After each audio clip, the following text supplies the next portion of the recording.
Bonjour, bienvenue dans cette nouvelle vidéo.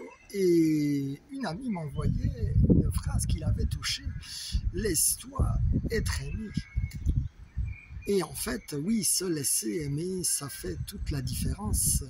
Lorsqu'on regarde Pierre et Judas, par exemple, qui ont tous les deux trahi Jésus et qui donc avaient toutes les raisons de se sentir mal, eh bien, Judas ne s'est pas laissé aimer, et ça a conduit au suicide, alors que Pierre s'est laissé pardonner, s'est laissé aimer, a remonté la pente et est devenu un apôtre puissant.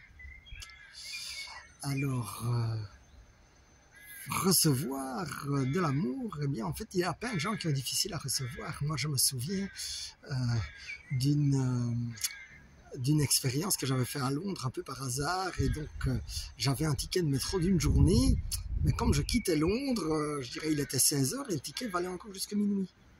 Et donc je l'ai proposé à des gens qui, eux, étaient en train de faire la queue au guichet pour obtenir un ticket. Il a fallu 5 ou 6 personnes avant qu'une personne me dise merci beaucoup. Tellement que recevoir, en fait, nous sommes devenus méfiants, évidemment, à cause, je ne dis pas qu'il faut être naïf, mais nous sommes devenus méfiants à cause de mauvaises expériences. Où l'amour, qui est quand même l'énergie du don, eh bien, n'était pas vraiment du don, mais était plutôt de l'échange. Et donc, il y a quand même une bonne nouvelle, c'est que Jésus, lui, il veut t'aimer dans le don gratuit et pas dans l'échange, et qu'il veut vraiment te faire avancer. Alors laisse-toi aimer, parce qu'au plus que tu te laisseras aimer, au plus que toi-même tu pourras aimer les autres, et parce que ça fait partie du même package. Alors parfois, évidemment, on ne se laisse pas aimer aussi à cause d'esprits de rejet. Et mon frère, ma sœur, dans le nom de Jésus, je lis les esprits de rejet qui seraient sur ta vie. Les expériences de rejet que tu as faites, eh bien, je les lis dans le nom de Jésus. Et merci Seigneur que tu donnes à mon frère des expériences d'acceptation. Alors, merci Seigneur. Et là, évidemment, enfin, voilà un petit témoignage rapide. Je dirais, donc, il y avait la semaine dernière la possibilité d'avoir une convention en Bretagne où j'avais bien envie d'aller, mais le seul petit souci, c'est que il était impossible, vu les grèves en France, d'avoir un train pour y aller.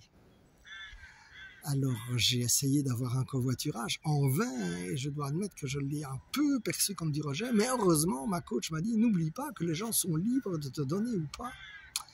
Et donc j'ai dit: ok Seigneur, tu vas m'aider, tu vas faire quelque chose. Eh bien le Seigneur, il a fait quelque chose, parce que j'ai reçu un email qui m'a envoyé à une journée charismatique à Waregem en Flandre.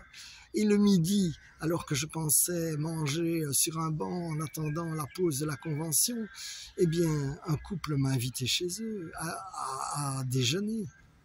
Et puis ils ont prié pour moi et c'était absolument magnifique. Et là, j'ai eu une expérience d'acceptation. Alors mon frère, ma sœur, pense aussi aux expériences d'acceptation. Et je prie que tu en aies de plus en plus. Alors merci Seigneur, que tu acceptes mon frère, ma sœur, tel qu'il est. Tu ne demandes pas la perfection. Même lorsque nous avons trahi, délaissé Jésus, tu as toujours les bras ouverts pour nous reprendre.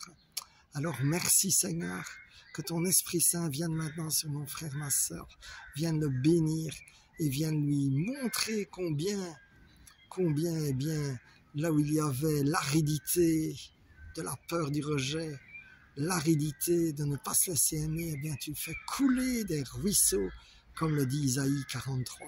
Tu fais couler des ruisseaux dans ce désert. Amen, amen, amen, sois béni.